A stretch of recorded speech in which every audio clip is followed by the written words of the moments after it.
Prince Harry may have to spend millions, because loser typically pays when you lose a lawsuit in the UK. And he, to put it frankly, got his ass handed to him by this judge. It was about reporting that it happened in the UK over the course of 18 years, Rob. Yeah. 18 years from back when he was dating Chelsea Davy and all these other young sort of romances he had many moons ago.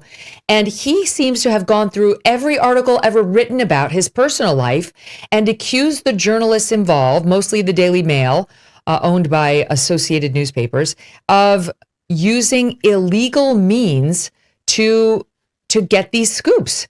And Associated put its reporters up one after the other to defend these claims, saying, we did nothing illegal. This is not an illegal wiretap situation. We broke no laws. We actually just worked the story like shoe leather reporters, got sources, and managed to convince this judge that they had done absolutely nothing illegal. The whole thing was dismissed. There were claims by other celebrities, including Elton John, dismissed, all dismissed up and down.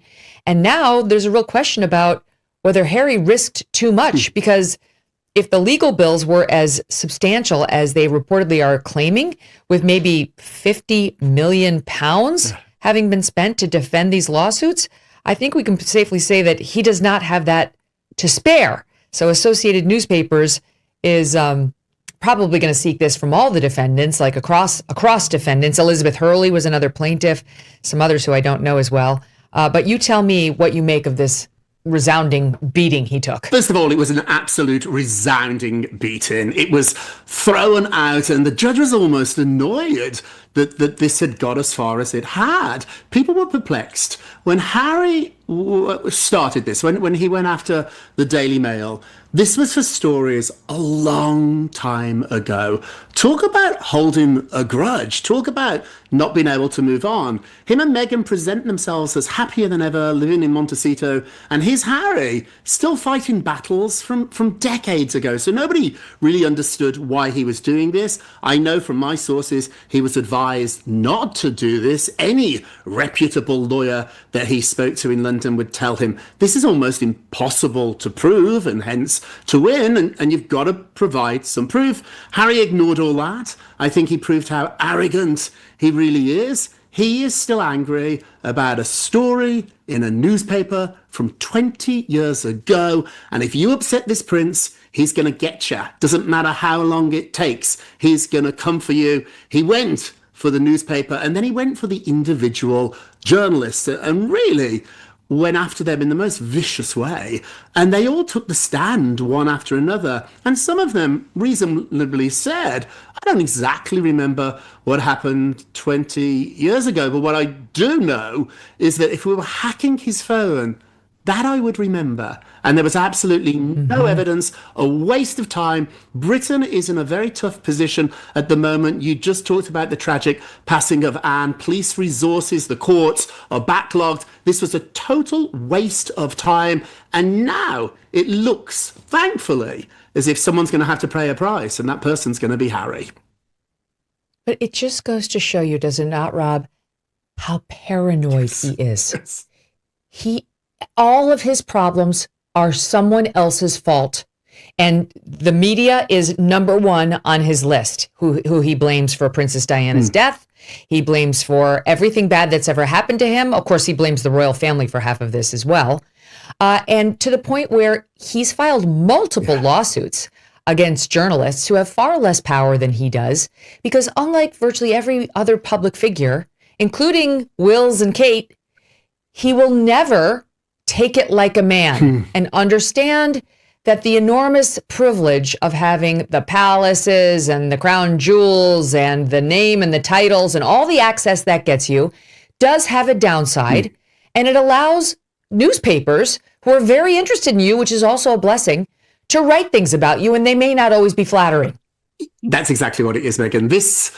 Harry has turned into Britain's Blake Lively. If she doesn't like something, if he doesn't like something that you say about them, then you should be sued. you have broken the law. Yes. And that is absolutely ridiculous. Harry is cross because he's not getting the coverage that he wants. I don't think he really cares about 20 years ago. I think he cares now. But he can't do anything about what they write about him now, but he can try and do something about the past based on a really paranoid, twisted, warped sense of reality. But he's literally, as they would say in Britain, been handed his bottom. He has been handed his ass, and this has absolutely fell apart. Normally, though, with Harry, when things don't go well, he blames somebody else. Remember when he blamed in his book? He blamed Catherine and William for him dressing as a Nazi. He did that in his book. And so he blames people for every individual action. Finally, and I can't even, I've been trying to think about this, Megyn. I don't remember a moment in his life when he's really been held accountable. He has, and he's been held accountable by the courts, and now it's going to cost him, and he doesn't have it. He does not have this money. He comes out and criticizes the decision, which is over 400 pages long. Clearly, this judge put a lot of thought into it, paid very close attention to the testimonials that were offered. Harry had more than ample opportunity to prove that these scoops were gotten through illegal means. He was unable to do it, and he calls it a complete and obvious whitewash. We came to court seeking justice and accountability. We have received neither, which for a royal, which he technically is still a royal, those are fighting words because they're taught to be respectful of the systems, to tread lightly when you're talking about folks like judges. But no, he let him have it because he lost this one and he can't take it. Meanwhile, this guy who supposedly hates this royal family so much that he needed to leave, Megxit, we talked about Brexit with Alex. This was Megxit. He and his wife fled first for Toronto, then sadly for us, America. And he goes on a podcast on July 13th, just yesterday. And when asked about what his occupation was by the podcaster Joe Marler, in a show called We'll See You Now, listen to how he answers. Okay, how about this one? Occupation. Full-time dad, British Army veteran, Prince of England, Duke. But for today, I don't know. What do you want? Duke? We go with the Duke, yeah? Yeah. Obviously, for today as well, because of where we are. Okay, yeah, sure. The inventor? Would you call yourself the inventor, or...? The inventor? Of the Invictus Games? Yes. Inventor? Founder? Founder. Founder, That's probably the better word. All right, okay, yeah, great. Fair enough. Yeah. Duke/inventor, yeah. Oh, Lord, he's just like his wife. Founder. I'm a founder. But how about that? Prince of England, Duke. He settles on Duke. That's his current occupation. It is?